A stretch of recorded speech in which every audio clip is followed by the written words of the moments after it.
right, my friends, for today's ELA practice lesson, I am on page PM 8.11 in our orange ELA practice book. And this page is going to be all about capitalization in letters. And we've written lots of letters before, so I know my friends are familiar with this. So we're just going to choose words out of our word bank and put them in the blank spots where they make the most sense. So they've done one example for us here. Blank Aunt Lucy. They said dear would make the most sense there. I agree, because we always start our letters with dear and then the person's name, right? So I'm going to cross out dear. We won't need it again. Let's keep going. Hello from the city of blank. Let's see. Would it be hello from the city of Lake Michigan? Hello from the city of Chicago? Hello from the city of love? Hello from the city of day? Or hello from the city of Monday? Now, only one of these is the name of a city, and I know that has to be capitalized, so it must be Chicago, right? Hello from the city of Chicago. That's the name of a city in the state Illinois. So go ahead and write it on the line and cross it out. Our trip is a lot of fun. One blank, we went to the zoo. What would make sense there? One Lake Michigan, we went to the zoo. One love, we went to the zoo. One day we went to the zoo, or one Monday we went to the zoo. Now there are a couple answers that could work here, but I think the best answer is one day we went to the zoo, right? And that one does not need to be capitalized because we're not saying the name of a very specific day, right? Just any day. One day we went to the zoo. Let's keep going. Yesterday morning, we went on a boat on blank. What would make sense there? Yesterday morning, we went on a boat on Lake Michigan. We went on a boat on love, or we went on a boat on Monday. I think the one that makes the most sense here would be Lake Michigan, right? Because what are we going to take the boat on? It's got to be some kind of body of water. So let's write Lake Michigan. Write small because this is a big one. Lake Michigan, and then cross it out. Awesome. Let's keep going. We will come home on blank. Is it we will come home on love, or we will come home on Monday? Probably Monday, right? And make sure that's capitalized because that's the name of a very specific day, on Monday. And then cross it out. And we have one last blank spot, blank Rayco. Now it looks like this is how the person is signing their letter. And in the past, we have signed our letter as love and our name. So I think love belongs there. Let's write it on the line and cross it out. Now moving on to page PM 8.12, we're going to do the same thing, read the clues in these sentences, and fill in the blank spots with one of our words in our word bank that we think makes the most sense. So let's see. A blank can be a shape or picture. So it looks like we're talking about maps now. So let's see. A map can be a shape or picture. A key can be a shape or picture. A meaning can be a shape or picture. A symbol can be a shape or picture. A picture can be a shape or picture, or a useful can be a shape or picture. Well, if you remember from earlier this week, we saw in our map keys symbols that stand for the places on those maps. So I think the best answer here would be symbol. Sometimes we saw just a little circle that would stand for a city or the state capital, and sometimes you would actually see like the picture of a building or a picture of an animal on the map, right? So a symbol can be a shape or picture. Moving on. A blank tells the meaning of a map's symbols. Now what would that be? Would it be a map tells the meaning of a map's symbols? A key tells the meaning of a map's symbols? A meaning tells the meaning of a map's symbols? A picture tells the meaning of a map's symbols? Or a useful tells the meaning of a map's symbols? Once again, going back to our reading, that little box that you see on most maps that tells you the meaning of the map symbols is called the key. The map key. So go ahead and write it and cross it out. A map is blank for finding places. Okay, would it be a map is map for finding places? A map is meaning for finding places?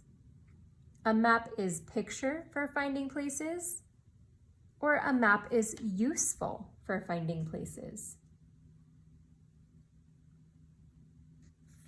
I think useful is the best choice here. We're clearly looking for an adjective, right? Something to describe what a map is like. So in this case, a map is useful.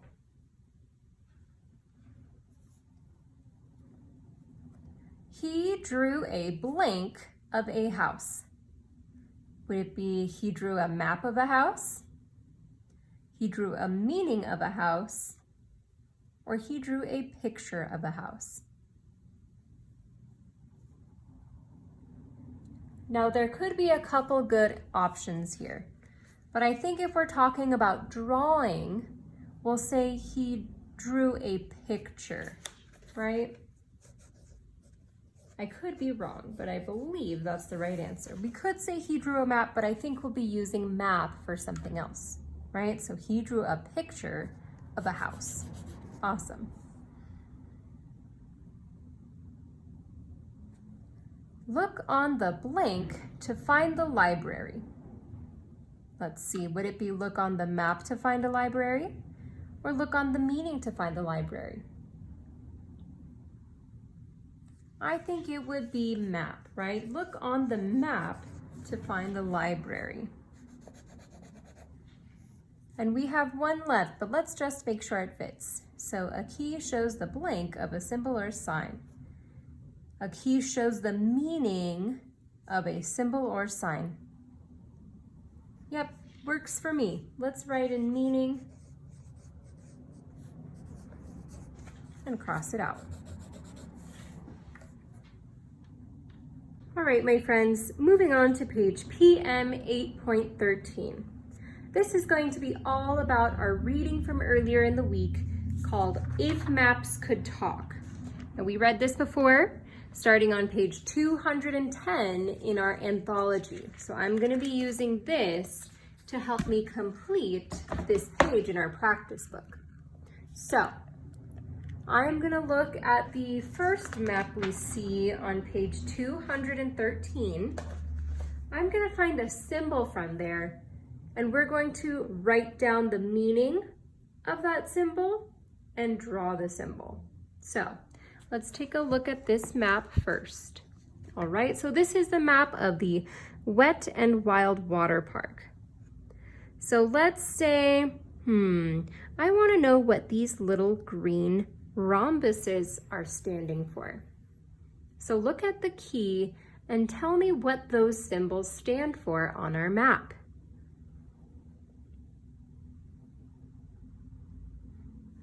It looks like they are for the family play areas in the water park.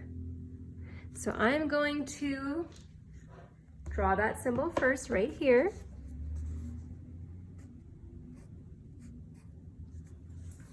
Not perfect, but that's okay. And now I'll write family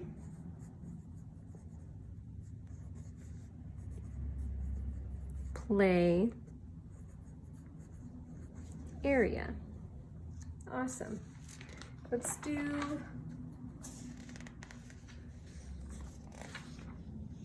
one from the next one. So now I'm looking at the street map on page 215. And I want to know, what does this little house with an apple inside of it, or a little building with an apple inside of it, represent on our map? Take a look at our key. What does that symbol stand for? It looks like that symbol stands for a food store. So now I'm going to draw it. Just a little building with an apple inside of it. It's not perfect, but that's okay. And I will write food store.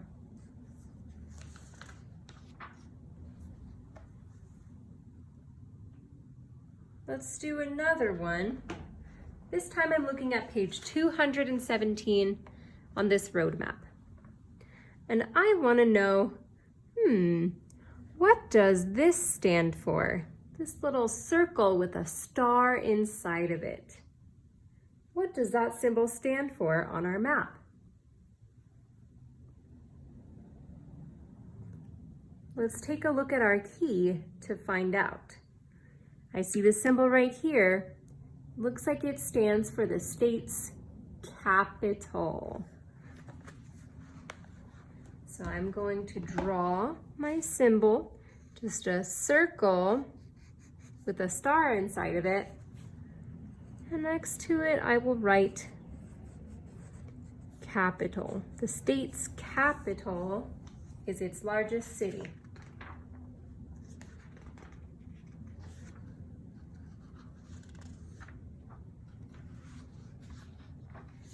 Let's do one more. I'm now looking at the weather map on page 219. I want to know, in this state right here, what is that weather like? What does that symbol stand for? That sun. Well, if you take a look at our key, just a sun stands for what kind of weather? Sunny weather, right? So now I will add that picture.